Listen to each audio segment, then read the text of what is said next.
তাহলে কি এবার একই টিমের হয়ে লড়বে সুপারম্যান এবং Lex Luthor? James Gunn, David Corenswet, Nicholas Hoult জানালো আসছে সুপারম্যান 2।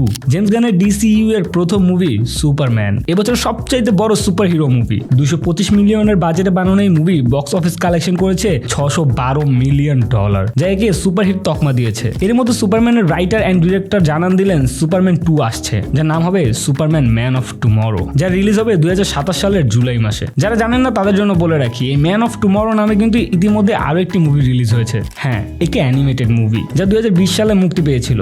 নাম এক হওয়া দেখে এখন অনেকে ভাবতে পারেন যে স্টোরিও সেম হবে, আসলে সেটা আমিও জানি না। কিন্তু জেমস গান আর ডেভিড কর্নসওয়ার্থ যে গিবলিগুলো শেয়ার করেছে তা দেখে মনে হচ্ছে এবার লেক্স লুথার আর সুপারম্যান টিম আপ করবে। ভাবুন, এই দুই চির প্রতিদ্বন্দ্বী যদি একই সাথে টিম আপ করে তাহলে জিনিসটা দেখতে কেমন হবে। গিবলিতে দেখা যায় লেক্স তার মেকানিক্যাল স্যুট পরে আছে। এই স্যুট এর আগে অ্যানিমেটেড ফিল্মে দেখানো হলো, লাইভ অ্যাকশনে প্রথমবারের মতো দেখানো হবে। আবার এই গিবলি দেখে অনেক নেটিজনই আন্দাজ করছেন যে লেক্স প্রথমে সুপারম্যানের সঙ্গ দিলেও শেষে গাদ্দারিই করবে। কারণ যেখানে ডিরেক্টর জেমস গান আর সুপারম্যানের অ্যাক্টর ডেভিড কর্নসওয়ার্থ পোস্ট করেছে লেক্স এবং সুপারম্যানের পাশে থাকার গিবলি, সেখানে লেক্স লুথারের চরিত্র প্লে করা অ্যাক্টর নিকোলাস হোল্ট আপলোড করেছেন লেক্স এবং সুপারম্যানের ফাইটিং এর গিবলি। তো কে কার সাথে গাদ্দারি করবে এটা দেখার জন্য তো অপেক্ষা করতে হবে 2027 সালের জুলাই পর্যন্ত। কিন্তু ডিসি মার্ভেলের আপডেট পাওয়ার জন্য আপনাকে অপেক্ষা করতে হবে না, যদি আপনি সাবস্ক্রাইব করে রাখেন নগরবাজ।